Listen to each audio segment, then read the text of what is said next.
el tema de cuantificación y codificación. Recordar que habíamos sido capaces de discretizar la señal del mismo tiempo, perdón, pero aún así las deltas que teníamos siguen teniendo infinitos valores, lo cual nos impedía trabajar con ellas en una plataforma digital. Para ello necesitábamos utilizar un cuantificador, una discretización en amplitud que dividía en dos etapas, una primera etapa de cuantificación y una segunda etapa de codificación. La primera lo que hace es discretizar las amplitudes, limitando sus valores a un conjunto limitado y finito, valga la redundancia, y la codificación lo que hace es asignar un código a cada uno de los escalones, ¿de acuerdo? Son dos operaciones que ya se separaron, que se pueden hacer, y de hecho se van a hacer por regla general a la vez. Habíamos visto básicamente que el cuantificador con el que íbamos a trabajar era una cuantificación sin memoria, esto es, solo tiene en cuenta el valor de la muestra que está cuantificando, nada más, ¿vale? Y que nos habíamos encontrado que podíamos tener dos posibilidades, una distribución de escalones tipo mid-thread, como la mostrada en esta parte, en el que el escalón 0 está entre menos delta medios y más delta medios, y el mid-rise, en las cuales el escalón 0 está entre 0 y delta, ¿de acuerdo? Bien, normalmente esta de mid-rise no nos va a interesar, porque como ya comenté, cualquier mínimo ruido va a hacer que la salida del conversor esté constantemente conmutando entre Q0 y menos Q1. Por tanto, nos vamos a ir casi siempre, vamos a trabajar con un mid-thread, ¿de acuerdo? Bien, no olvidar que este proceso de cuantificación es un proceso no lineal que va a introducir una serie de efectos irreversibles en la señal que vamos a analizar como si fuese un error, ¿de acuerdo? Y por tanto, como si fuese ruido. Ese ruido lo vamos a poder definir de dos maneras, dependiendo de que estemos dentro de la zona lineal, ruido granular, ¿de acuerdo? Ese ruido está limitado a un valor de más o menos delta medios, y el ruido de saturación cuando nos salimos ya de la zona lineal. Ahí el error no tiene límite, eso lo vimos con esta transparencia. Dentro de la zona lineal, pues vamos a tener ese ruido granular, ¿de acuerdo? Limitado en amplitud entre más o menos delta medios. Tengamos en cuenta que justamente la señal que coincida con el centro del escalón presentará un error nulo, ¿de acuerdo? Mientras que una señal que esté timbrada abajo, pues con respecto a la representación que se le va a dar, pues va a tener un error. Lo podemos representar de esta manera, o está suponiendo que es la señal cuantificada menos la señal original, ¿de acuerdo? La señal original menos la señal cuantificada, podemos haberlo hecho al revés, no hay ningún problema, ¿vale? Bien, y nos hemos quedado aquí, en esta parte. El código que asignamos a cada uno de los escalones, normalmente en procesado digital de la señal, nos va a interesar que sea complemento 2. Complemento 2, porque nos va a permitir trabajar con tanto valores positivos como valores negativos, ¿de acuerdo? Vimos un pequeño ejemplo de cómo obtener un número negativo en complemento 2 y les conté otra posibilidad asignando pesos diferentes, o sea, asignando pesos, ¿vale? De forma tal que, bueno, pues no hacía falta hacer esas otras operaciones de invertir, sumar uno y obtener el código, sino simplemente teniendo en cuenta los pesos, pues ya íbamos a ser capaces de tener el valor numérico correspondiente, ¿de acuerdo? Bien, y nos habíamos quedado precisamente en esta parte, que es la que voy a intentar retomar a partir de hoy. Había estado dibujando lo que es el cuantificador, los escalones, en este caso estaba trabajando con un cuantificador de 3 bits, 8 escalones, ¿de acuerdo? 3 positivos, más de 0, 4 negativos. A cada escalón, evidentemente, le vamos a dar una determinada amplitud, un determinado margen, que voy a denotar por delta, y estamos definiendo el fondo de escala o el margen dinámico, más bien, como XSC, y por tanto, el margen dinámico completo desde la tensión máxima hasta la mínima, como 2XSC. A partir de esta figura, de este gráfico,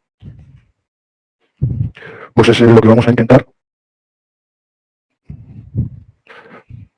reclamar la clase. Porque lo que se trata ahora es, bajo estas condiciones, sabiendo que tenemos un fondo de escala XS, y por tanto, del margen dinámico total, desde la señal más pequeñita, más negativa, hasta la señal más positiva, de 2XSC, la pregunta es, que yo creo que no va a ser demasiado difícil, es cuánto vale el tamaño del escalón de cuantificación, cuánto vale delta, ¿vale? Bueno, pues no es más que, como se dan cuenta, una regla de tres muy sencilla. El fondo de escala, 2XSC, lo estamos dividiendo en 2n escalones. En este caso concreto, nuestro n sería igual a 3, por tanto, 8 escalones de cuantificación, ¿de acuerdo? Y esto no es más que para ir centrando ideas. Evidentemente, esto admite una pequeña simplificación, más que nada porque se la van a encontrar muchas veces en muchos libros, ¿de acuerdo? Como fondo de escala elevado a 2 elevado a menos 1. En alguna otra literatura se podrá encontrar que los n bits que forman nuestra palabra la dividen en n-1 bits, que indican el valor de la tensión, y un bit superior, que indica el signo, ¿de acuerdo? Y por tanto, hablan de b bits, perdón, me he equivocado, vamos a ver, un bit de signo, y b bit de indicación de nivel, de módulo, de forma tal que S más B es igual a N. Lo digo porque se lo van a encontrar de esa manera, y evidentemente esta ecuación la pueden encontrar de esta forma. Bueno, pues que sepan de dónde viene. Aunque como ya he comentado, a nosotros nos interesa siempre complementados y por tanto vamos a intentar trabajar siempre con N o con N-1, indicando que siempre estoy trabajando con una palabra en complemento 2 de la longitud que corresponda, ¿vale? Por tanto, esto simplemente es una pequeña indicación para que no se vuelvan locos. Vale, bueno, pues este es un primer resultado interesante, porque nos dice cómo tiene que ser o cómo es el tamaño del escalón en función del fondo de escala que queramos, ¿de acuerdo? y del número de bits con el que estemos trabajando, lo cual está bien porque ya podemos empezar a caracterizar nuestro cuantificador, ¿vale? Evidentemente es obvio. ¿Qué pasa si aumentamos el fondo de escala? Pues que el tamaño del escalón aumenta. Eso es evidente, viendo la expresión. Si aumentamos el número de bits, ¿qué le ocurre al escalón de cuantificación? Disminuye, ¿vale? Pero como digo, no tiene mayor dificultad, esto no es más que ver el comportamiento de la señal. Lo que nos interesa ahora es, bueno, ya hemos visto el escalón de cuantificación, luego haremos algún ejemplo para ver cómo tenemos el código. Lo que nos interesaría ahora es intentar analizar el ruido. El ruido, si se lo dibujo aquí abajo, va a tener la forma que ya habíamos visto antes, ¿de acuerdo? De este estilo. Pero claro, este ruido, esta anchura es delta, el valor máximo es delta medios, el valor mínimo es delta medios. Este ruido está ligado al tipo de señal con el que ataquemos a nuestro conversor analógico digital y con esta función de escalonada. Entonces vamos a tener que hacer una serie de suposiciones sobre cómo va a ser esa señal y por tanto cómo va a ser este ruido para por lo menos intentar ver alguna idea, ¿vale? Entonces, el ruido de cuantificación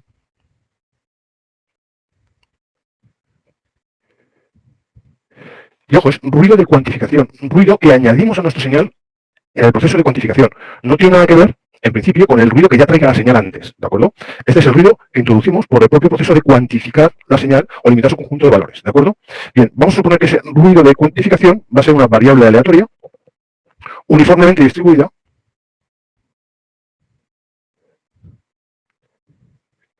entre menos delta medios y delta medios. ¿Qué quiere decir aleatorio? Pues va a ser básicamente algo aleatorio, ¿de acuerdo? Y por tanto, en el momento que es algo aleatorio, nos va a tocar trabajar con su función densidad de probabilidad a la hora de obtener los parámetros que nos puedan interesar. Que sea uniformemente distribuida es que vamos a suponer que todos los valores posibles entre menos delta medios y delta medios van a ser equiprobables, ¿vale? Lo cual da lugar, o se reduce al final, a que la función densidad de probabilidad va a ser esta, entre menos delta medios y delta medios. Bien, aquí indicar, uno de los sistemas tiene que ser cerrado, el otro tiene que ser abierto. Me da lo mismo que sea esto o esto, ¿de acuerdo? Pero por lo general no vamos a poder incluir los dos extremos. Bien. Pregunta. Para que esto sea realmente una función de densidad de probabilidad, ¿cuánto tiene que valer esa amplitud, ese nivel?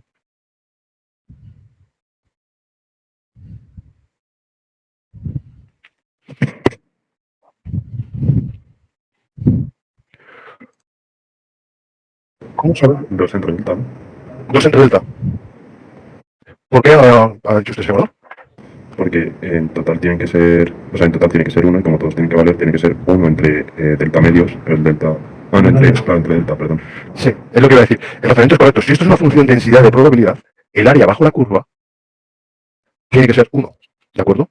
Y por tanto, como esto es un rectángulo, el área va a ser por altura. La base mide delta medios menos delta medios, pues delta, ¿de acuerdo? Por tanto, la altura tiene que ser, o sea, el valor de amplitud tiene que ser 1 partido de delta, ¿de acuerdo? Bien. Para que todos estos razonamientos sean correctos y podamos trabajar, evidentemente tenemos que hacer una suposición adicional, y es que la señal de entrada no satura. Esto es, está en la zona lineal del conversor. O dicho de otra manera, su amplitud, déjenme que la ponga, bueno, no sé, a ver, su amplitud x de nts o x de n tiene que ser menor que xsc, ¿de acuerdo? ¿Listo? De esa manera nos aseguramos que la señal no nos está avanzando a zona de saturación y por tanto el ruido cumple lo que estamos suponiendo. Si nos salimos de la zona lineal, nos vamos a la zona de saturación, ya el ruido no tiene límite y ya no responde a esto. ¿De acuerdo? ¿Listo? Bien, pues una vez que tenemos el ruido, una de las primeras cosas que nos interesa es obtener el valor medio. ¿Cuánto vale el valor medio? El valor medio que voy a representar por siendo E el error. De esta manera esto va a ser una función de E que va a ser nuestro ruido de cuantificación, ¿vale? Y en cuanto vale el valor medio. Aquí tienen dos caminos, ¿vale? Para obtener ese valor medio. Primero, sería aplicar la definición de valor medio, que no es más que la integral entre menos infinito e infinito de E, perdón, de E por la función densidad de probabilidad de E, diferencial de E, ¿de acuerdo? Y el otro es un atajo. Y si aplicamos la primera de ellas, la integral entre menos infinito e infinito, esta integral es terriblemente sencilla, ¿vale? Nos queda de esta otra manera. Y por tanto, E al cuadrado partido de 2 delta entre menos delta medios y delta medios. lo cual nos queda delta medios al cuadrado partido de 2 delta menos delta medios al cuadrado partido de 2 delta, que es 0. Dicho de esta manera, este ruido tiene media 0, ¿vale? Como ven, las operaciones no son necesariamente complicadas. Bien, ¿cuál sería el atajo? Pues el atajo es, claro, uno llega al atajo después de haberse pegado con muchas variables aleatorias y haber calculado muchas medias, pero bueno, eso es cuento. Siempre que la función de densidad de probabilidad tenemos un eje de simetría, ese eje de simetría es precisamente el valor medio, ¿de acuerdo? En nuestro caso, nuestro eje de simetría sería este. No sé si se ve bien en azul, lo voy a volver a hacer en verde y con un trozo más cortito, si no. Este es el eje de simetría, que pasa precisamente por 0. ¿De acuerdo? Por tanto, podemos afirmar que ese va a ser el valor medio, por tanto, podríamos decir ya que el valor medio directamente es 0. ¿De acuerdo? Aunque a veces no viene mal comprobarlo. Bien, ¿y esto por qué es interesante? Porque ahora, si yo calculo la potencia del ruido, sé que va a coincidir con su valor cuadrático medio. ¿De acuerdo? Realmente la potencia que me interesa normalmente es la potencia de alterna, que sería la desviación típica. Perdón, la varianza. Varianza que no era más o no es más que el valor cuadrático medio menos el valor medio al cuadrado. ¿Qué ocurre en nuestro caso? Como el valor medio es 0, resulta que el valor cuadrático medio y la varianza coinciden, con lo cual sabemos que toda la potencia que vamos a tener es potencia alterna. ¿De acuerdo? Bien, ¿cuál es el objetivo? ¿Por qué estoy buscando este parámetro de potencia del ruido? Porque lo que me va a interesar es intentar buscar algo que me fije la potencia de señal con respecto a la potencia del ruido. Esto es una relación señal a ruido y evidentemente de cuantificación, ¿de acuerdo? Esto es saber cómo integramos la relación señal a ruido o cuál es la relación señal a ruido al final que nos quedaría por el simple hecho de cuantificar la señal. ¿Cuánto ruido introducimos a la señal? Ya saben que el ruido por sí solo no es malvado, ¿de acuerdo? Sino en tanto en cuanto su nivel sea grande en comparación con el nivel de la señal, lo que caracterizamos generalmente por esta relación señal a ruido. Relación señal a ruido en veces en unidades naturales o en unidades logarítmicas. Entonces, bueno, como digo, mi objetivo de obtener esa potencia de ruido es precisamente eso, intentar luego ser capaz de obtener una ecuación o algo, una expresión que me determine, que me dé una idea de cómo es la relación señal al ruido, de cuantificación, para intentar sacarle el mayor jugo posible, ¿de acuerdo? Bien, este valor cuadrático medio, que como ya sabemos va a coincidir con la potencia alterna, no es más que el... Sí. Una pregunta. Sí. Puede existir un ruido perfectamente que tenga componente continua, ¿verdad? Sí, podría existir un ruido que tuviese una componente continua. Estoy pensando, por ejemplo, en la detección radar de envolvente, la función de densidad que rige es una Rayleigh que no tiene valores negativos. Porque evidentemente el envolvente de una señal siempre es positivo, ¿no? Entonces, esa sí va a tener una componente continua, ¿vale? Vale. Pero nosotros vamos a trabajar sin eso. Sí, de hecho, lo que estamos haciendo es asumir, estoy escribiendo en la pizarra, asumir que el ruido va a ser de estas características, ¿de acuerdo? Por tanto, distribuido uniformemente entre menos delta medios y delta medios. Y al estar distribuido uniformemente entre delta medios y menos delta medios, la función que nos queda va a ser una función uniforme y, por tanto, de media nula en este caso, ¿de acuerdo? Por la distribución. ¿Podría existir una uniforme con media no nula? Sí, por ejemplo, esta, ¿vale? Entre 0 y 2, con una amplitud medio. Esa sería una variable uniforme, uniformemente distribuida entre 0 y 2, pero que tiene valor medio, ¿vale? No en nuestro caso, porque estamos asumiendo que la señal el ruido, que el error de cuantificación se está distribuyendo entre menos delta medios y delta medios. ¿Listo? Sí, de acuerdo, gracias. Vale.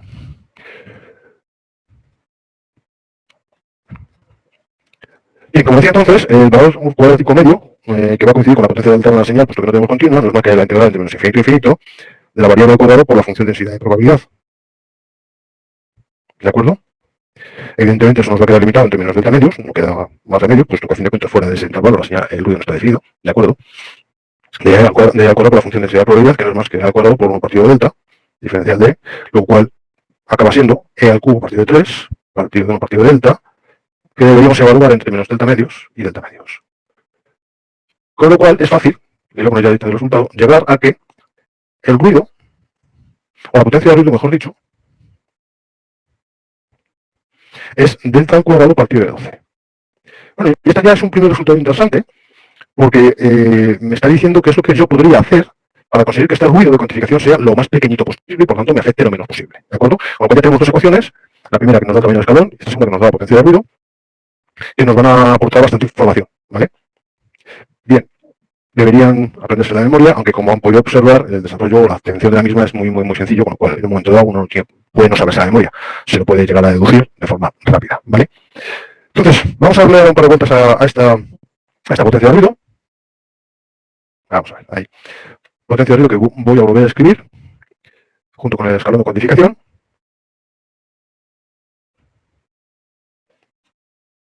Y potencia de ruido, que normalmente también podré escribir de esta manera, ¿vale? como digo, dos expresiones importantes. Aunque ahora solo vamos a centrar la atención en el ruido. Bien. Queda claro que hay una dependencia cuadrática, esto es el ruido, o la potencia del ruido, aumenta con delta al cuadrado. Pero eso es algo evidente y obvio en cuanto se observa la ecuación, ¿vale? Pero de aquí ahora vamos a poder sacar también una serie de ideas interesantes. ¿Qué pasa si aumento el número de bits? ¿Qué le pasa al ruido? Pues la primera, sí, Disminuye, ¿no? efectivamente. De hecho, si aumentamos el número de bits, lo que estamos diciendo es que el escalón de cuantificación sea más pequeñito, y al tener un escalón de cuantificación más pequeñito, lo que estamos diciendo es que el ruido, la potencia del ruido, disminuya, ¿de acuerdo? Entonces, la parte interesante de esto es que si duplicamos el número de escalones del cuantificador, ¿qué implica duplicar el número de escalones del cuantificador? Pasar a tener un n1 que sea n más 1, ¿de acuerdo? Aquí tenemos un conjunto de escalones L, perdón. Vamos a ver, partimos de un número de escalones L, como 2 elevado a n, ¿vale? Si multiplico el número de escalones, lo que estoy haciendo es incrementar en un bit la palabra de salida del conversor, ¿vale?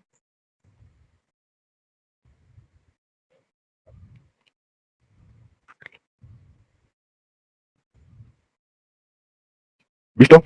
Bien, pues duplicar el número de escalones implica aumentar el número de bits, y esto hace que la potencia del ruido se reduzca en cuánto. Pues volvemos aquí. Duplicar el número de escalones es duplicar este numerito, esto es hacer que el escalón sea reducirlo a la mitad, mejor dicho, y reducir a la mitad el escalón de cuantificación hace que el ruido se reduzca en un cuarto, ¿vale? Luego duplicar el número de escalones, lo que conseguimos es reducir la potencia del ruido en un cuarto. ¿Visto? Lo cual está entonces, en principio, está bien. Porque podríamos pensar, bueno, ya tenemos dos formas de atacar este problema, puesto que la potencia del ruido aumenta con el tamaño del escalón. Si yo hago que el escalón sea bajito, entonces la potencia del ruido es bajita, ¿vale? Pero claro, si el escalón es pequeño, si el tamaño del escalón es pequeño, tengo que aumentar el número de bits, ¿vale? ¿Listo? Bien, ¿alguna pregunta? Tengan en cuenta que ya estamos en discreto, ¿vale? Les recuerdo que estábamos aquí. Habíamos cogido la señal, la habíamos multiplicado por nuestra señal de SDT, que era el sumatorio de las deltas, ¿vale? De T menos NT sobre S, y estábamos metiéndonos ya, habíamos hecho aquí la conversión de X de NT sobre S a X de N, ya a secuencia, ¿de acuerdo? Y estamos con un cuantificador, Q, lo cual quiere decir que la señal ya es discreta, ¿vale? Esto es importante, esto es a la entrada del cuantificador y evidentemente a la salida, la señal es discreta. Y esto tiene su importancia por lo siguiente. El término de potencia de error es eso, potencia de error o potencia del ruido de cuantificación.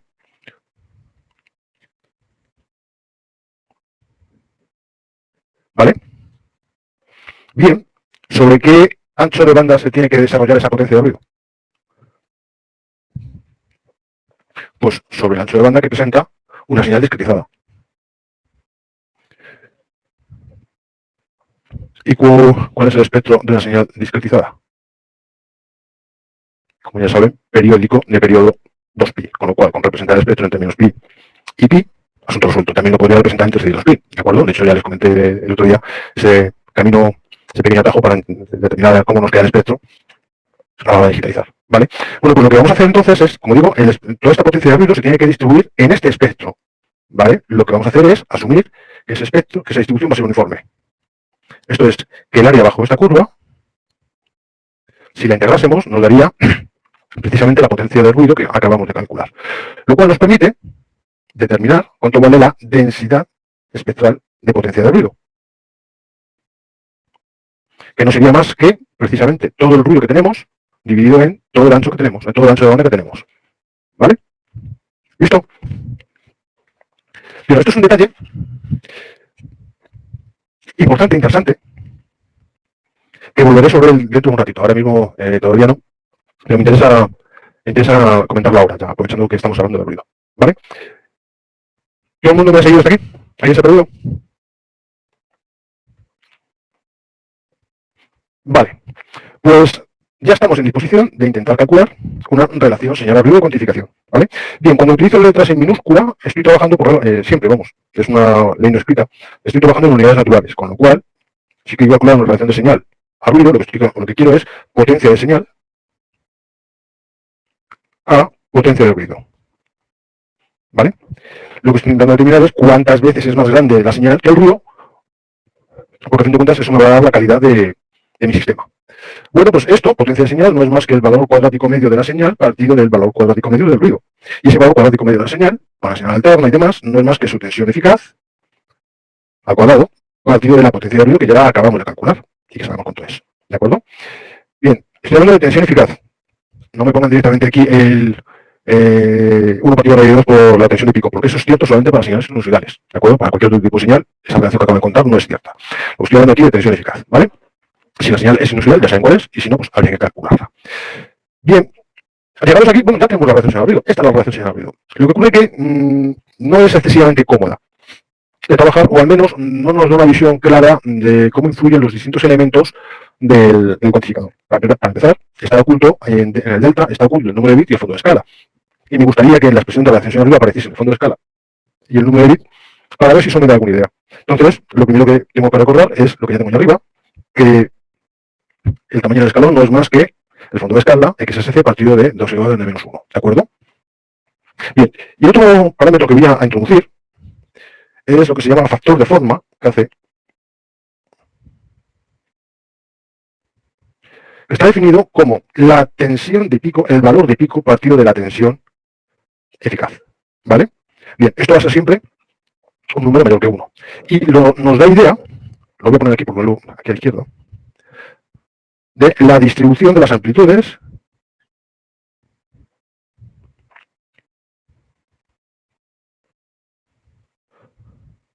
de la señal. Esto es, si tenemos un KC muy alto, quiere decir que la tensión eficaz es muy pequeña con la de pico. Por ejemplo, entonces podríamos estar hablando de una señal de este estilo. ¿Vale? Eso es interesante. Esta señal, este tipo de señal tendría un KC muy alto. Ahora bien, podríamos encontrarnos también con una señal que fuese de este estilo, que va a tener un KC con factor de forma intermedio. ¿Vale? El valor más bajo va a ser KC igual a 1, en el cual la tensión de pico va a ser igual a la tensión eficaz. Y eso solo se da para la señal de continua, que como ya sabemos no nos aporta nada de información y por tanto la vamos a intentar descartar siempre que podamos. ¿Vale? ¿Vista entonces esta idea del factor de forma? Como digo, lo que nos da idea es de cómo se distribuyen las amplitudes. Un factor de forma muy grande quiere decir que el valor de eficaz es pequeño, o dicho para que la mayor parte del tiempo la señal tiene niveles bajos y que de forma esporádica tiene picos de amplitud. Por ejemplo, la señal vocal suele ser de ese estilo, ¿vale? Mientras que un factor de forma que hace un poco más próximo a 1, nos indica que la señal es bastante más uniforme. Es como si yo empezase a hablar siempre con el mismo tono y no cambias el tono. Bueno, pues aparte de que ustedes se aburrirían, no conseguiríamos gran cosa, ¿vale? Entonces, con estos dos conceptos interesantes,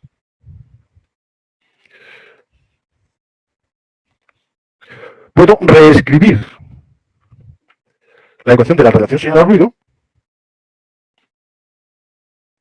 para incluirlos. Y si lo hago, nos queda esto. X al cuadrado partido de KC al cuadrado por 2 elevado a 2n por 3 partido de XSC al cuadrado, ¿vale? Bien, aquí lo que he hecho ha sido considerar, voy a borrar aquí un poquitín, o trabajar más bien con XSC partido de 2 elevado a n, ¿vale? Esto en veces. Interesante.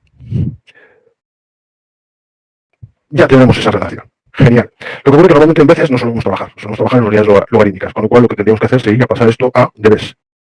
Y para pasar esto a dBs, por tanto ya pasaría a tener una nomenclatura en letras mayúsculas, SAN, ¿de acuerdo? De cuantificación. ¿Qué es lo que tengo que hacer? ¿Cómo pasamos la expresión relación señal-ruido cuantificación en unidades naturales, que es una relación adimensional, por tanto, de potencias? ¿Cómo paso de esa relación adimensional de potencias a una relación en unidades logarítmicas? 10 logaritmo. Efectivamente, ¿vale? Para pasar a dB, cuando estamos trabajando con relaciones de potencia, de hecho es como está definido el dB, es 10 veces el logaritmo de esa relación, ¿de acuerdo? De potencias, insisto. Potencia 1 en vatios, potencia 2 en vatios. Si estuviésemos trabajando en tensiones, tendría que ser 20. V1 en voltios, V2 en voltios, ¿vale? Ojo, esto es importante, interesante, no metan la pata, porque tenemos que ir corrigiendo el ejercicio. Bien, entonces si aplicamos 10 veces el logaritmo a esta expresión y operamos un poquitín con ella, ¿vale? Me van a permitir que me ahorre los pasos intermedios. Llegamos a una expresión que reordenada ya de forma inteligente o sí, de forma curiosa.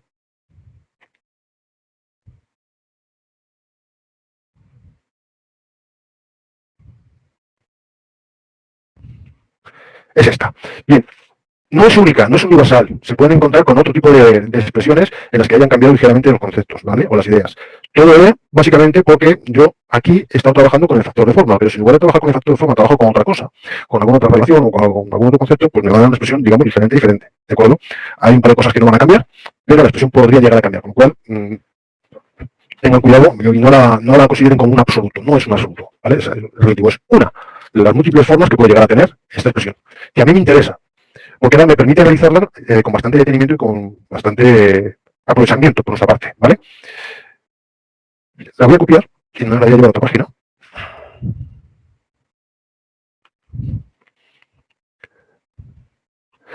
¿Tengo más seguidos aquí? Vale, pues entonces vamos a intentar... sí. Es 6n, ¿no? Sí, 6n. Parece un pi, ¿verdad? 6n, sí. Es una n. No es un pi. De hecho, esta n es esta n.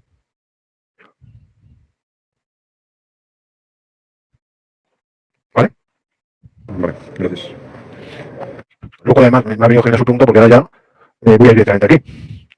¿Qué le pasa a la radiación señal al ruido cuando yo incremento o decremento el número de bits? ¿Qué le pasa a la radiación señal al ruido de cuantificación en unidades logarítmicas, por tanto en dBs? Aumenta, ¿no? Se aumenta el número de bits. ¿En cuánto? 4 veces.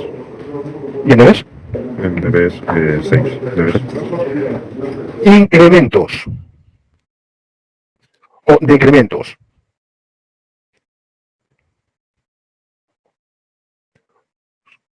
de un bit implican que la radiación señal al ruido de cuantificación aumenta o disminuye, evidentemente, ¿vale? Si estoy hablando de decrementar, entonces disminuye, en 6 dBs. Resultado que deberían grabarse a fuego, importantísimo. Duplicar el número de escalones, que es lo mismo que incrementar en 1 el número de bits del conversor, implica aumentar la radiación señal al ruido, incrementarla en 6 dBs. ¿Vale? Eso es importante, eso es interesante. De hecho, es primordial. ¿Listo? Bien, luego ya hemos analizado este primer término. Ya sabemos cómo jugar con este 6n. Me interesa siempre tener, evidentemente, el n más grande posible. ¿De acuerdo? Bien, vamos a intentar analizar este otro término aquí, que es precisamente el factor de forma. ¿De acuerdo? Bien. ¿Qué pasa si el factor de forma es muy grande? ¿Qué le pasa a la radiación señal al ruido de cuantificación? Pues si el factor de forma es muy grande, ¿de acuerdo? Como ya he dicho, siempre va a ser menor que 1. Este numerito del logaritmo va a ser un número cada vez más grande que está restando a la radiación señal al ruido. Con lo cual, con el factor de forma muy grande, la radiación señal al ruido disminuye. ¿De acuerdo? Esto lo que nos viene a decir es que nos interesa trabajar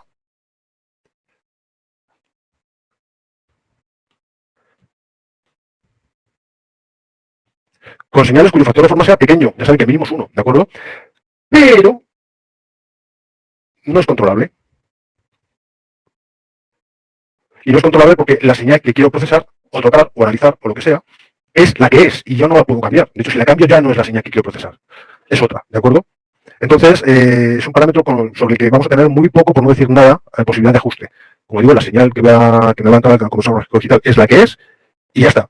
Me tengo que aguantar con ella, porque además lo que me interesa es procesarla, ¿vale? Con lo cual no la puedo cambiar. Si la cambio antes de procesarla, la hemos liado. ¿Vale? ¿Visto esta idea? Ahora, si puedo elegir la señal, pues evidentemente intentaré elegir una señal que tenga un factor de forma que hace lo más próximo a 1 y por tanto, pues ahí en ese caso estaré maximizando la señal ruido, pues lo que haré que este término reste lo menos posible, ¿vale? Bien, ¿alguna brilla? Pues vamos a analizar el término que nos falta. XSC partido de XP. X sub P.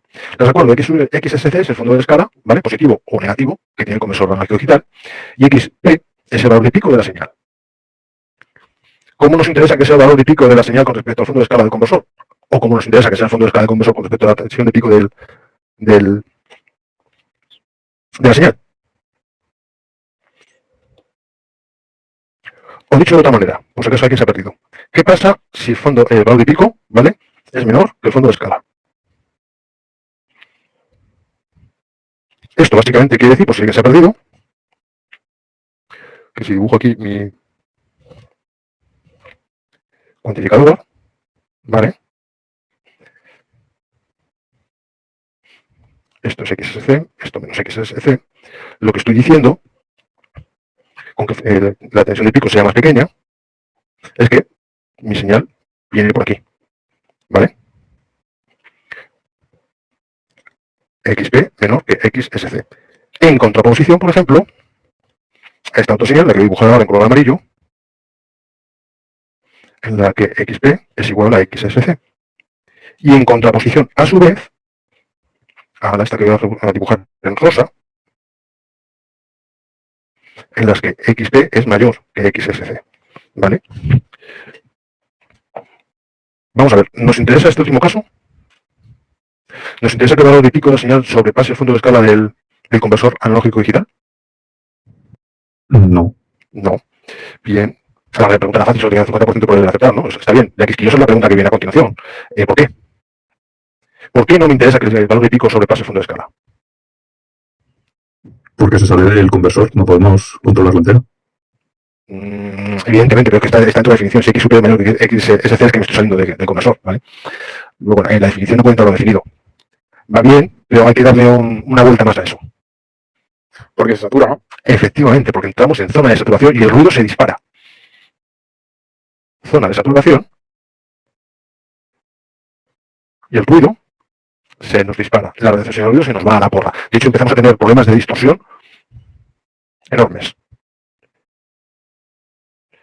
Porque en este caso estaríamos convirtiendo esa señal rosa, sinusoidal preciosa, en algo que quedaría truncado ahí, ¿de acuerdo? Cometiendo errores impresionantes. Con lo cual, esa opción no nos interesa. ¿Vale? Bien, nos quedan dos. Que el valor de pico sea igual al fondo de escala o que el valor de pico sea menor que el fondo de escala. ¿Cuál de las dos nos interesa más? La amarilla. La amarilla. Que el valor de pico sea el fondo de escala. ¿Por qué? Porque el logaritmo es igual a 0.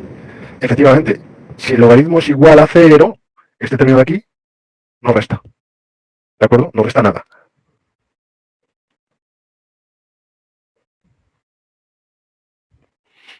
$20 veces el logaritmo de XSC partido de X de P es igual a 0, que es algo realmente interesante. ¿Vale? Y lo que nos pasaría entonces en el otro caso que nos queda aquí, que el valor de pico sea menor que el fondo de escala. Pues que le vamos a restar valor o le vamos a restar números a las relaciones de cuantificación.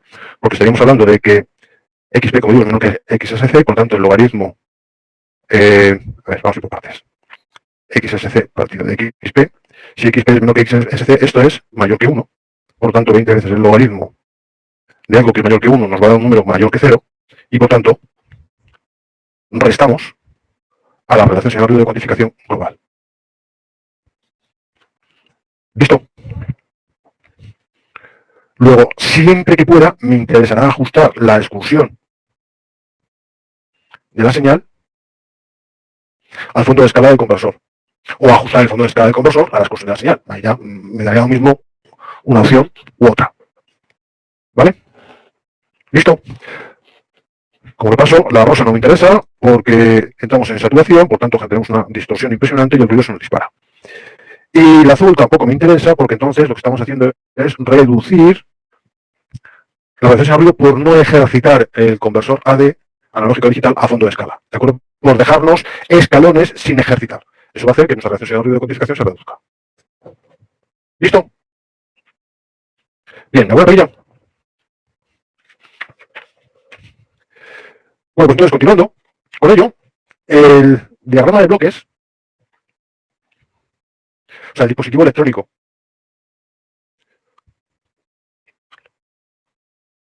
que lo hace todo, Esto es la discretización en tiempo más la cuantificación, y evidentemente más la codificación, es el conversor ADC. ¿Vale? El símbolo que se suele utilizar para representar ese conversor ADC suele ser este.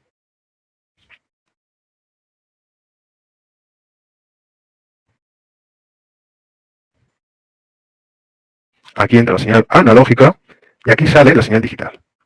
¿Vale? ¿Listo? Bien, por regla general, no suelen llevar los filtros paso abajo antes si lo abre. Hay que ponérselos fuera. Esto es, realmente este diagrama, lo que nos faltaría sería poner ese filtro paso abajo, que ya sabemos que a veces puede ser interesante. ¿Vale? A veces, por regla general, no suelen llevar ese filtro paso abajo antes lo abre y lo tenemos que poner nosotros.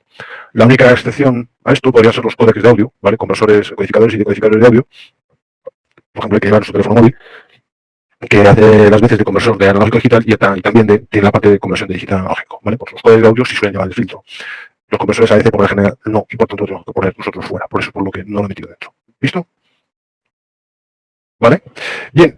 Me queda una cosilla aquí contar. He dicho, aquí sale la señal. Pero claro, ¿cómo sale la señal? O sea, ¿cómo sale la secuencia de números? ¿Cómo salen los bits que representan la cuantificación y codificación de la muestra que ha entrado en ese momento en la conversora ADC? Pues esa señal de salida puede ser de dos formas, solamente de dos formas. Serie o paralelo. Serie es que me sale el bit enésimo, luego el bit n-1, luego el bit n-2, ¿vale? Hasta que llego al bit 0. Y cuando llego al bit 0, vuelve a salirme ya el bit n de la siguiente palabra, ¿de acuerdo? De la siguiente muestra digitalizada. Y así, sin solución de continuidad. B0, ¿de acuerdo? Y Bn. Evidentemente, esta parte sería de aquí a aquí. Muestra 0, por ejemplo. De aquí a aquí, la muestra 1. De aquí a aquí adelante, la muestra 2. Y así sucesivamente. ¿Vale? Esta sería, digamos, la forma más básica. Salen los bits, de hecho, uno detrás de otro. Podría ser el bit más significativo antes y el bit más significativo al final, o al revés. Primero sale el bit menos significativo. ¿Vale? Sale primero el bit menos significativo y terminamos luego con el bit más significativo y así se solución de continuidad, terminamos con uno y vamos con la otra. ¿Vale? Sin más, no haría falta tampoco mucha más sincronización, ¿de acuerdo? Porque el sistema que va a venir detrás, posiblemente, muy posiblemente no, con una probabilidad tendente a 1, va a utilizar el mismo reloj de frecuencia de muestreo para operar, ¿de acuerdo? Para trabajar. Por consiguiente, pues no va a hacer falta ningún tipo de sincronización en principio. Aunque la podría haber. De hecho, esta sincronización la podríamos dibujar de la siguiente manera. Estos son los bits de una palabra. Y aquí ahora voy y le meto un bit de sincronización. Los bits de la muestra 1 y otra vez otro bit de sincronización. ¿Vale? Y así sucesivamente. Eso ya dependería de cómo fuese el sistema. Sea como fuere, a mí lo que me interesaría, bueno, es ahora, tanto en esta situación, la de arriba como la de abajo, yo creo que está claro que esta otra pues no va a suponer ningún cambio con respecto a la de arriba, ¿vale? Son iguales.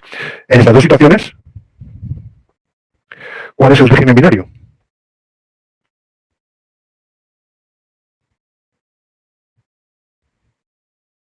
Esto es, ¿a qué velocidad tienen que salir los bits? Eso es el régimen binario, ¿vale? De hecho, se miden bits por segundo, BPS. ¿A qué velocidad van a salir los bits? Por tanto, ¿qué régimen binario tienen?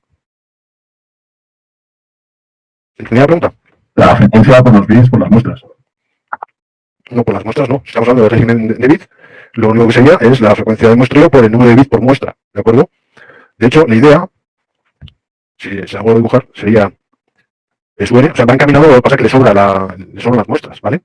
BSUN-1, BSUN-2, y aquí habrá un conjunto de muestras, BSU1 y BSU0, ¿vale? Lo cual quiere decir que esto es una muestra y que a partir de aquí comienza otra. Luego, el sistema tiene que ser capaz de transmitir todo ese número de bits en este tiempo. ¿Por qué? Porque mi frecuencia de muestreo es FSUS, lo cual quiere decir que entre la primera muestra y la segunda muestra va a pasar un tiempo en FSUS, ¿de acuerdo? Por consiguiente, si tengo n bits, bueno, en este caso tengo n más 1, pero bueno, a fin de cuentas, Vamos a ver, para no liarnos. En este caso son n más 1 bits, ¿vale? Pero nos vamos a liar, así que lo voy a dejar aquí. Verás, n-1, n-2, n-3. Para que el sistema tenga al final n bits, ¿vale? Luego, si en TSUS segundos tengo que ser capaz de transmitir n bits, cada bit tiene que tener una duración de TSUS partido de n. ¿De acuerdo? Con lo cual, este es el periodo que debe tener un bit. TSUS partido de n. Y por tanto, el régimen binario, que no es más que la inversa, el régimen binario, que no es más que la inversa del periodo de bit, no es más que n partido de TSUS, y como decía su compañero, n por FSUS. ¿De acuerdo? Pero no tengo que multiplicar por muestras. ¿Lo has visto? Vale, si nos dicen que tenemos un bit de sincronización, pues evidentemente ya no es n, sino que sería n más el bit de sincronización. ¿De acuerdo? Con lo cual, esto se traduciría en TSUS n más 1. No tendría más. Y por tanto, llegaríamos al final. Perdón, esto es una n también, aunque me ha quedado aquí. Llegaríamos al final con la misma idea. ¿Vale? ¿Listo? Bien.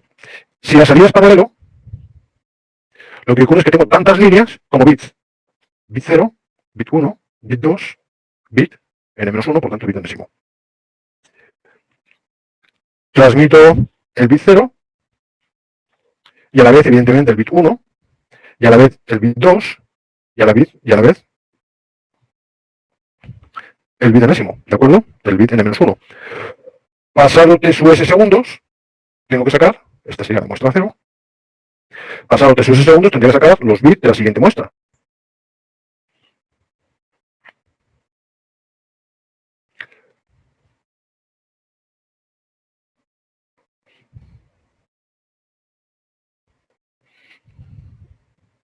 ¿Listo? Y evidentemente así es solución de continuidad. Evidentemente, si me fijo en la velocidad que va a llevar, por ejemplo, la línea asociada al bit 0, está claro que el régimen binario de la línea asociada al bit 0 es precisamente FSUS. ¿De acuerdo? Lo mismo que va a pasar con el régimen binario de la línea BSU1, que también va a ser FSUS. ¿Vale? Luego queda claro que en este caso, en el sistema paralelo, en cada una de las líneas, el régimen binario es mucho más pequeño que el régimen binario que habíamos visto en la salida serie. ¿Vale? Pero claro, la pregunta entonces es, ¿con cuál de los dos sistemas me quedo? O dicho de otra manera, ¿alguien sería capaz de decirme alguna ventaja y algún inconveniente del sistema serie? ¿Y alguien sería capaz de decirme alguna ventaja o algún inconveniente del sistema paralelo?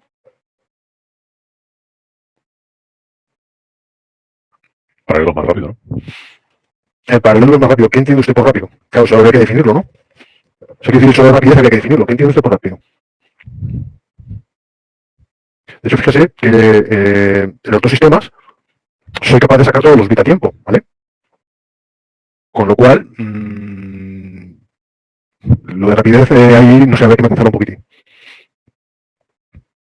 Pero vamos, vaya, bien, buen intento, me ha gustado.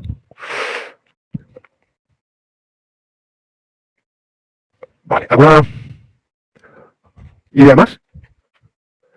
Anímense, metan la pata aquí, no pasa nada, aquí les corrijo. En el examen también, pero yo creo que es diferente, ¿no? Bueno, pues si me preguntasen lo mismo las ventajas de serie, es que solo tiene una línea de salida. Por una línea salen todos, con lo cual la interconexión, digamos, es muy sencilla, ¿vale? Vamos a dejarlo en sencilla, no muy sencilla, es sencilla. Es una ventaja, porque a la hora de diseñar un circuito impreso, ¿de acuerdo? Una PCB, pues no es lo mismo tener 50.000 líneas en paralelo que una. Le tengo que prestar menos atención a una que no a 50.000, ¿de acuerdo? Y esta ventaja del serie es precisamente el inconveniente del paralelo.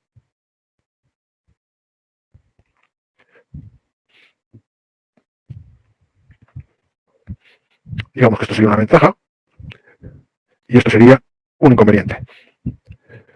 Porque necesito tener tantas líneas como bits tenga el conversor. ¿Vale? Lo que puedo hacer, pues que se me complique un poquitín, o mucho, ya se dependerá, el diseño de la placa de circuito impreso, el montaje, la adaptación posible a las impedancias, la ecualización de las líneas, esto puedo tener algún que otro problemilla, ¿vale? Entonces, lo que es una ventaja en uno, solo tengo una línea, es un inconveniente en el otro, que tengo varias líneas. Bien, ¿a alguien se le ocurre algún inconveniente de la salida serie?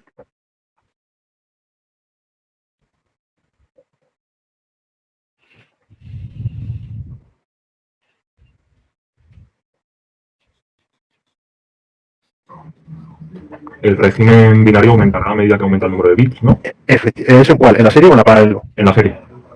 Efectivamente. El régimen binario aumenta por aumentar el número de bits y por aumentar la frecuencia de muestreo. ¿Vale? Lo cual me obliga a que esa única línea que tengo que trazar le tengo que prestar muchísima atención, ¿vale? Digamos que eso podría ser un inconveniente, aunque no es mucho. Ya comentaré por qué. Y evidentemente, este inconveniente, posible inconveniente de la línea serie, resulta ser la ventaja o posible ventaja de la línea paralelo, ¿de acuerdo? Porque el régimen binario en cada una de las líneas son más pequeñas. ¿Listo? ¿Entendido? Por bajar al mundo real. ¿Alguno de ustedes tiene una computadora con disco duro IDE?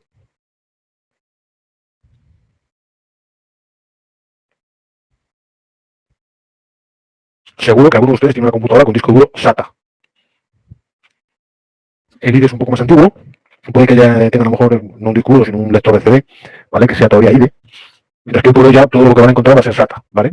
Es posible que incluso dentro de poco el SATA hasta desaparezca y demás, pero bueno, de momento los discos duros hard disk, ¿vale? Los discos duros, no los SSDs ni los memorias no volátiles, son SATA. Bien, el IDE es una interfaz paralelo y el SATA es una interfaz serie. Si bien es cierto entonces que aparentemente el paralelo va a ser problemático porque va a tener varias líneas y de hecho eso obliga a la computadora a tener un cable paralelo bastante grande, lo que se está imponiendo hoy en día es realmente un sistema serie, que sería el SATA, ¿de acuerdo? Porque es más fácil de gestionar y si bien es cierto que puede tener problemas o puede presentar algún problema por este régimen binario alto, pero tiene las ventajas son mucho más interesantes. El tener solamente una línea simplifica mucho el diseño y hay que prestarle menos atención. ¿De acuerdo? Hay que prestarle atención, evidentemente, pero menos atención con puerto paralelo. Un puerto paralelo o un sistema paralelo de este estilo, en cuanto la separación, la longitud física de las líneas es grande, entonces se empieza a haber problemas porque puede ocurrir que la línea del bit 0 corra más, ¿vale? Estoy hablando ya de propagación, o sea, se propague más rápido, tengo una velocidad de propagación diferente de la línea del bit 2. Eso hace que lleguen al destino con diferencias de tiempo, etcétera, etcétera, y eso puede complicar la sincronización. Luego,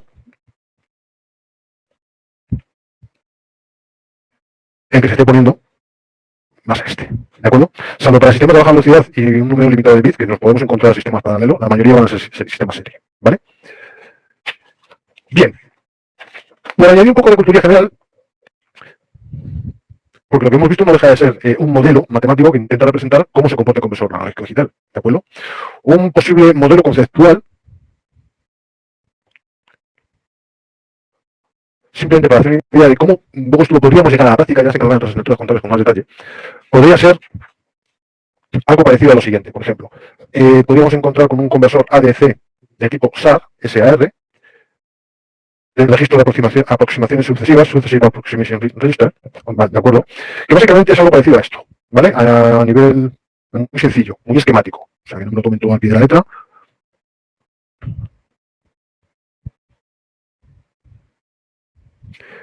Esto, que acabo de dibujar, es el sample and hold, muestreo y retención.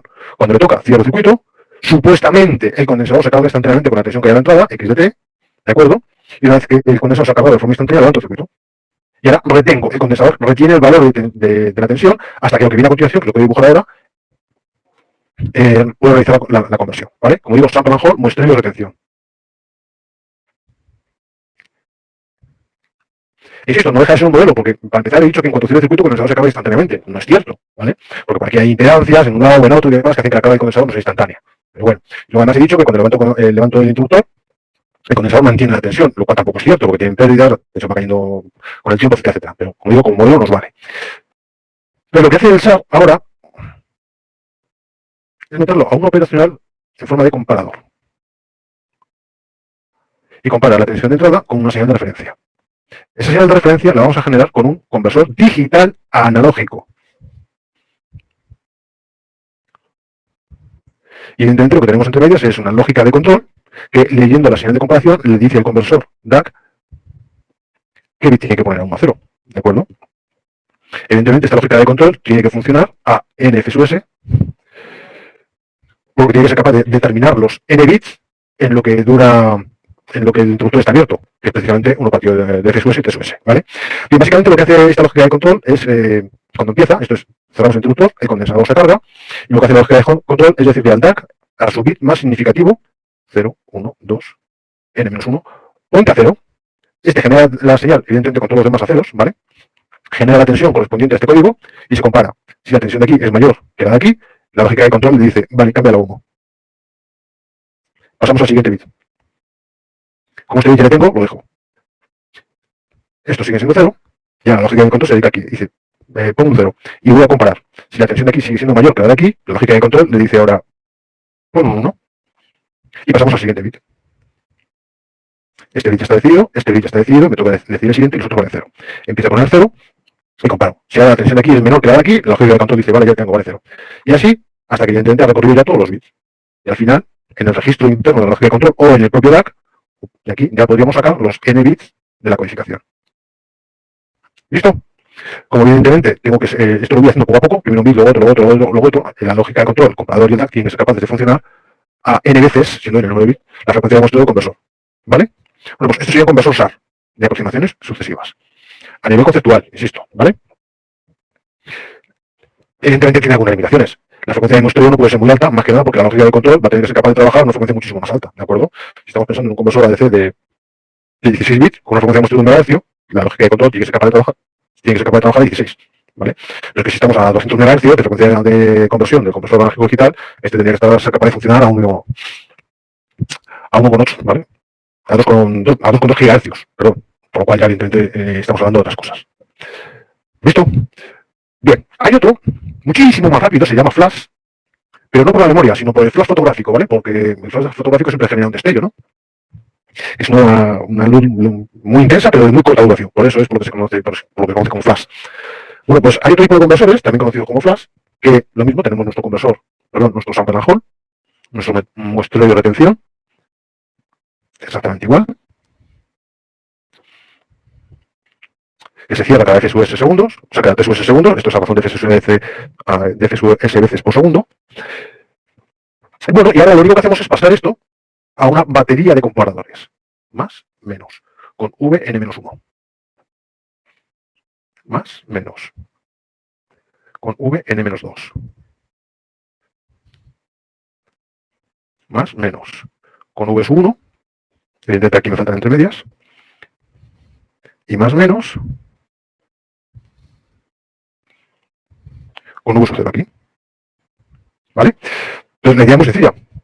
Cierro el conmutador, el condensador se carga de forma instantánea, abro el conmutador. Y a la tensión la comparo contra V0, contra V1, contra Vn-2, Vn-1. Si la tensión es menor, si la tensión que tengo aquí es mayor que V0, aquí tendré un 1. Si la tensión es mayor que V1, también tendré un 1. Y así hasta que llegue a un punto en el cual ya no sea menor. Pongamos, por ejemplo, esto. ¿Vale? Luego tendría toda una lista de unos y luego todo un conjunto de ceros dependiendo de cuál fuese la tensión. Bueno, pues esto ahora lo llevo a un dispositivo de electrónica lógica, que es un codificador con prioridad.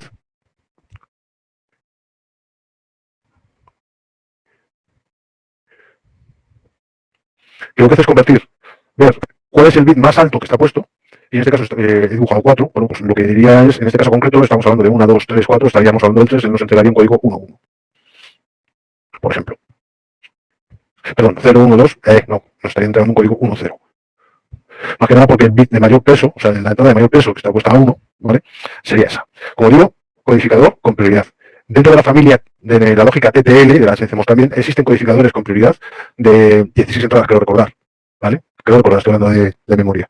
Evidentemente, si quiero trabajar con un codificador flash de 8 bits, ¿cuántos comparadores necesito?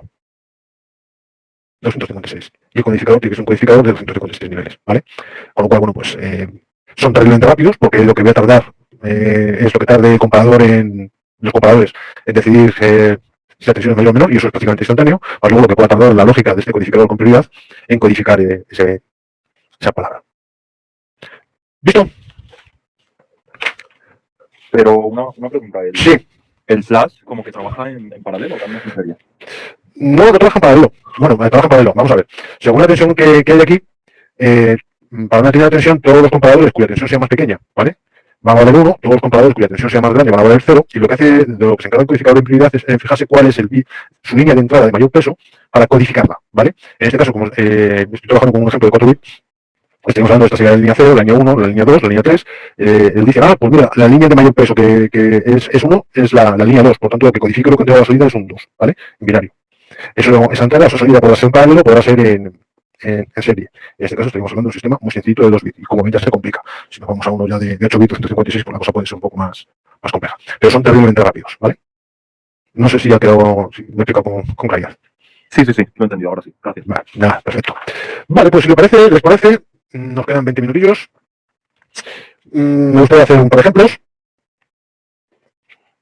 y proponerles un enigma. A ver si... 2 enigmas, mejor dicho.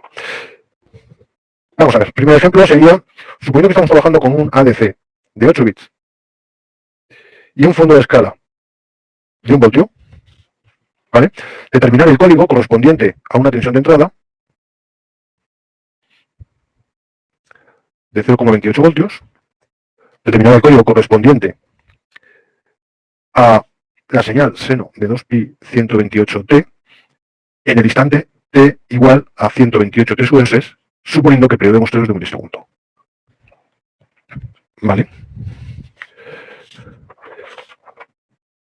Lo mismo para esta otra señal. 10 a la menos 3 por el seno de 2pi 33t en t igual a 10 TSUS con el mismo TSUS. ¿Vale? Esto es, para estas distintas tensiones, pues sería el código que nos entregaría, ¿vale? El código sería siempre complementa 2, algo que sería al contrario, el que nos entregaría este conversor ADC de 8 bits. Bueno, pues, evidentemente lo primero que tenemos que hacer es determinar cuánto vale el escalón de cuantificación. Eso es lo primero. Y si se acuerdan de lo que acabamos de ver, eso no sería más que 2 veces XSC partido de 2 elevado a 8, o lo que es lo mismo, XSC partido de 2 elevado a 7. ¿Vale? Lo mismo me da una cosa que otra. Bueno, caso que operando, al final llegamos a 1 partido de 128, que es igual a 7,8125 milivoltios. ¿Vale? Bien, esta parte yo entiendo que no debería presentar mayores dificultades. Vale, y ahora viene determinar qué código le corresponde a 0,28. Determinar el código es lo mismo que determinar en qué escalón se encuentra la tensión de 0,28. ¿Vale? ¿Cuál es el escalón correspondiente a una tensión de 0,28 voltios? Ese es precisamente el código. ¿Vale? Bueno, pues eso, ¿cómo determinamos el escalón al que le corresponde? Esta pregunta es la misma que hacer la siguiente.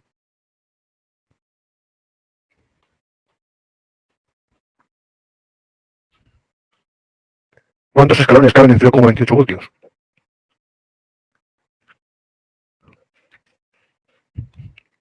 ¿Vale? Bueno, vamos a hacer una idea, a ver.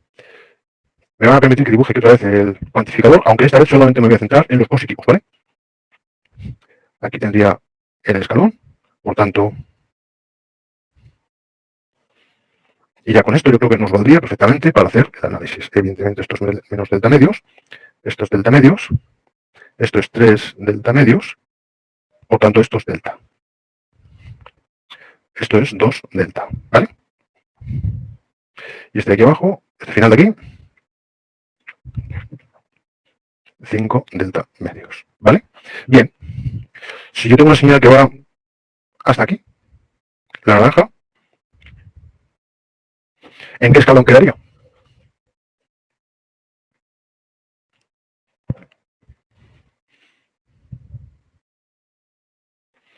Claramente en el primero, y por tanto le asignaría el código 1, ¿vale? Si la señal en lugar de ser esa fuese esta otra, ¿dónde quedaría? En el mismo escalón y por tanto también le asignaría el código 1. Y si tuviese esta otra señal, ¿dónde quedaría? Exactamente igual que antes, en el mismo escalón y por tanto le asignaría el código 1, ¿vale?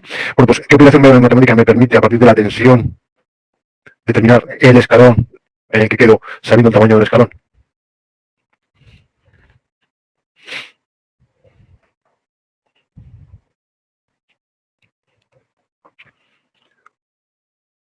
Pues no es más que dividir la tensión entre el tamaño del escalón. ¿Vale? Bien, ¿qué ocurre? Si hacemos esta operación, en nuestro caso concreto, nos va a dar 35,84. Esto es, en 0,28 voltios hay 35,84 escalones. ¿Vale? ¿Cuántos escalones tengo? Claramente no me vale, esta opción o esta respuesta no es válida, ¿vale? 35,84 no es válida porque los escalones tienen que ser números enteros. O es 35 o es 36. Pero no puede ser 35,8. ¿De acuerdo? Yo no tengo 35, no tengo medio escalón, ni 0,84 escalones. O tengo 1 o tengo 2. O tengo 0. No puedo tener números intermedios, ¿vale? Con lo cual ahora tengo que redondear. Tengo que redondear y hay dos redondeos posibles. Tres redondeos posibles. El floor, que redondea hacia abajo, hacia el infinito. El fade, que redondea hacia arriba. Y el round, que redondea al entero más cercano. Entonces, volvemos sobre el dibujito y es, si la tensión estuviese, por ejemplo, donde estoy pintando el rosa, hiciésemos la división, en este caso concreto, ¿vale? Me saldría que 2 partido de delta, evidentemente es 2, escalón 2, ¿vale? Pero cualquier tensión que esté entre 2 delta y 2 delta más delta medios,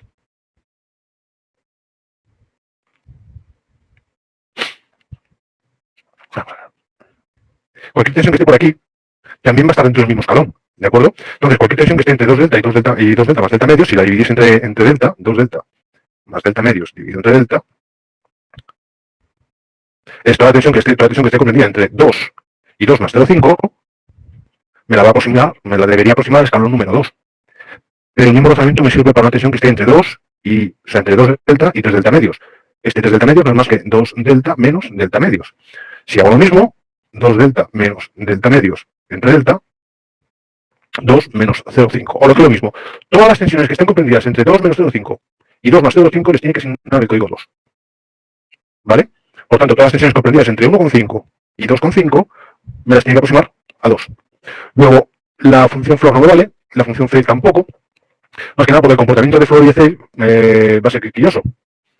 Si estoy usando floor, cualquiera de estas me la va a aproximar aquí abajo y por lo tanto me va a dar este escalón, con lo cual descartado. Y si estoy usando fade, digamos que sería correcto, ¿vale? Me vendría este escalón, pero con las negativas también me va a hacer lo mismo. Por tanto, me estaría equivocando en un determinado escalón, con lo cual no me vale tampoco.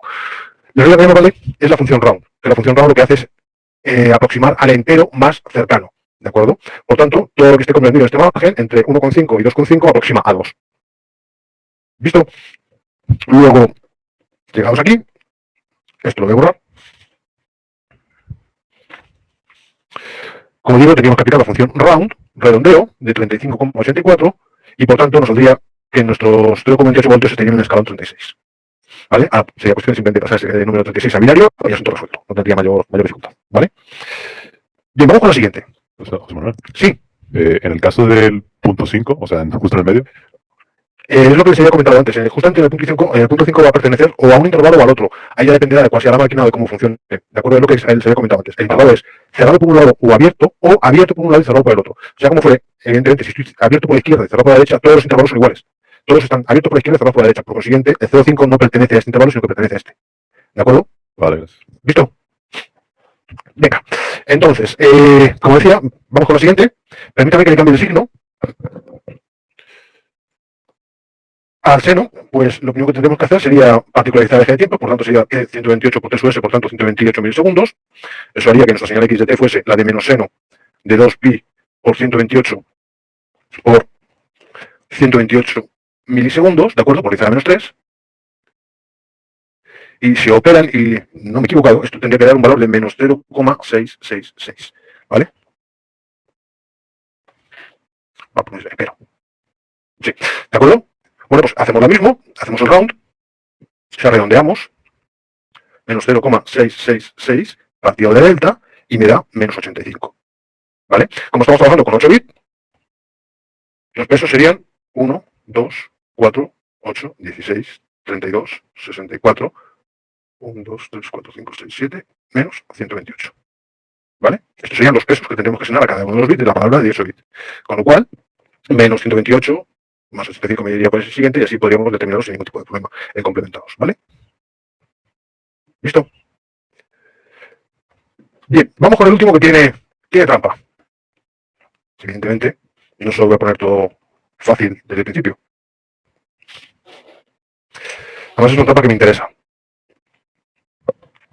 Estamos hablando de la otra señal de 10 elevado a menos 3 por el seno de 2pi33 por t en t igual a 10 t sub s. Esto es en t igual a 10 milisegundos. Bien, pues si calculan la amplitud de esa señal x de t, ese 10 a la menos 3, por el seno de la llegamos a que vale 0,876 milivoltios. ¿Vale? Bien, no hace falta hacer ningún redondeo. 0,876 milivoltios es más pequeño que el escalón de cuantificación, con lo cual ya directamente el código de salida es 0. podría redondear. 0,876 entre 7,81 le va a dar un número menor que 0,5, por tanto, el código que les corresponde es 0. ¿Vale? Bien, voy a ver ya. Vale, pues déjenme que les plantee, como les había comentado, dos enigmas, o dos cuestiones, ¿vale? Interesantes. Primero, la relación entre la potencia máxima y la potencia mínima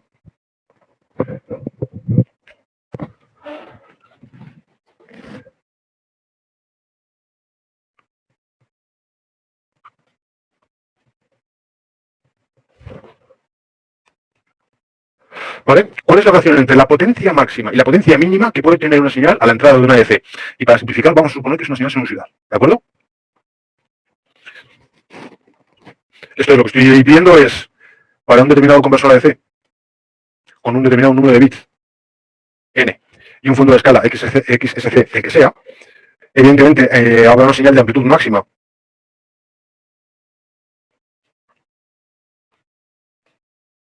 que dará lugar, por tanto, a una señal de potencia máxima, que puede entrar sin saturar, y habrá una señal de amplitud mínima, que dará lugar a una señal de potencia mínima. ¿Vale? Bien, aquí puede que alguien esté tentado a decir, tensión cero. Pero eso no es señal, ¿de acuerdo? Lo que estoy hablando es de señal. Por tanto, no puede tener amplitud cero, ¿de acuerdo? ¿Entendido cuál es el planteamiento? ¿Cuál es el problema? Vale. ¿Puedes repetirlo así un poco por encima? Es que no me perdí un poquillo. Vale, no, lo que estoy pidiendo es, dado nuestro fondo de escala, o sea, nuestro conversor lo que tiene es nuestro fondo de escala, XSC, yo voy a poder tener una señal de amplitud máxima y voy a poder tener una señal de amplitud mínima, evidentemente ambas detectables, ¿de acuerdo? Bueno, pues lo que estoy pidiendo es la relación entre la potencia de la señal máxima y la potencia de la señal mínima. ¿Vale? Vale, ahora sí, vale. Bien.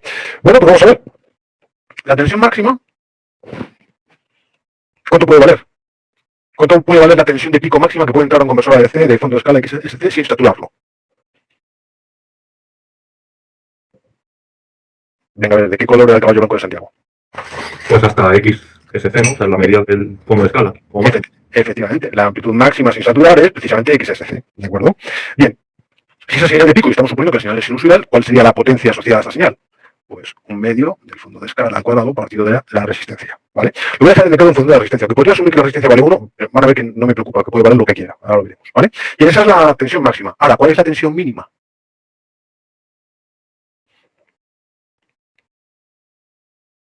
Y como ya he dicho, no me vale decir cero.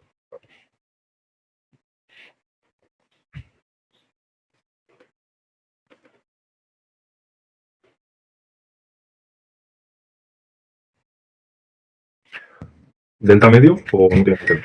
Sí, efectivamente, de hecho es lo que iba a preguntar, ¿no? Esto es cero, el delta está aquí, ¿cuánto vale ese punto? Delta medios, ¿de acuerdo? Nosotros podemos asumir, evidentemente, con alguna reserva y demás, que la amplitud mínima que puede tener la señal yo lo voy a detectar, ¿vale? Aunque si fuésemos estrictos no me estaría saliendo del escalón, pero bueno, sería delta medio, ¿no? Con lo cual la amplitud mínima, como no sé si queda claro con el dibujito, sería delta medios, ¿vale? Bien, hay que tomarlo con reservas, ¿de acuerdo? Porque si es exacta o estrictamente delta medios, pues solo me saldré por uno de los lados del escalón, no por el otro, pero bueno, para hacernos una idea, nos puede valer. Bueno, ¿y cuál es, cuánto vale? Bueno, seguimos, ¿cuál sería la potencia? Pues evidentemente lo mismo, ¿no? Un medio delta al cuadrado partido de 4 partido de R, porque sigo asumiendo que estamos hablando de una señal sinusoidal, ¿vale? Por eso este es un medio. Bueno, pues como estoy pidiendo la relación entre la potencia máxima y la potencia mínima, lo único que hacer es calcular esas dos relaciones. Ven ya por qué no me importa la resistencia. Potencia máxima, XS al cuadrado partido de R, potencia mínima, delta al cuadrado partido de 4 partido de R. Esto se va, y lo que me queda es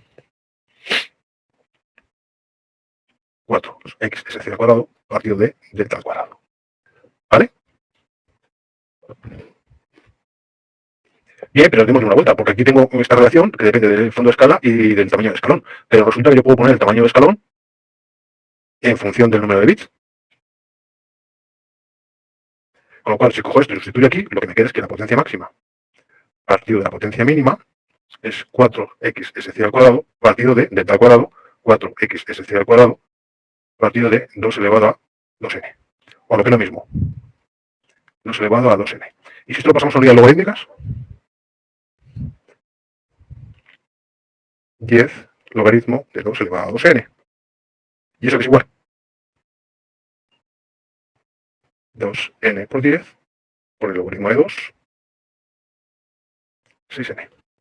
¿Le suena este valor de algo?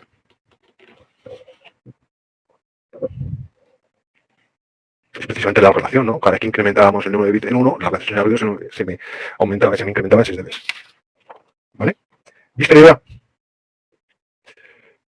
Bien, déjenme que les plantee el último enigma, aunque no lo voy a resolver ya porque ya estamos fuera de tiempo, pero sí me gustaría plantearlo para que le intenten dedicar un poquito de tiempo esta semana, ¿vale? Yo tengo un conversor A de C con un determinado XSC fondo de escala, con un determinado número de bits, que evidentemente me va a dar una determinada relación señal-ruido de cuantificación, ¿vale? Y ya sabemos cuál es. Bien, la pregunta es, sin tocar XSC ni el número de bits, ¿podemos incrementar la relación señal-ruido de cuantificación? ¿Vale? Sin tocar XSC ni el número de bits. Y la señal es la que sea. La pregunta es, ¿podemos aumentar la relación señal-ruido de cuantificación? Bien, les voy a dar una pista. O les voy a repetir, ¿vale? Les voy a dar una pista que no es más que repetir lo que ya hemos visto. Claramente, si estamos muestreando la señal, es que la señal es paso bajo y por tanto estamos cumpliendo el tema de muestreo, ¿vale? Al menos para no complicar la vida de momento. Y no he elegido bien el color. Control Z. Lo voy a hacer en verde. La señal es esta, es paso bajo, ¿vale? ¿Listo? Bien. ¿Cómo les había dicho hace un rato que se distribuía la potencia del ruido? Uniformemente en todo mi ancho de banda disponible, que es 2pi, ¿de acuerdo? Luego esto es ruido y esto es señal. Y evidentemente estamos hablando de espectros de resonancia, ¿vale? Pues la idea entonces, repito, es sin tocar el fondo de escala y sin tocar el número de bits y la señal es la que es, podemos incrementar la relación señal de cuantificación, ¿vale? Y esto es lo que les doy como pista. ¿Listo? Bien, lo vamos a dejar aquí.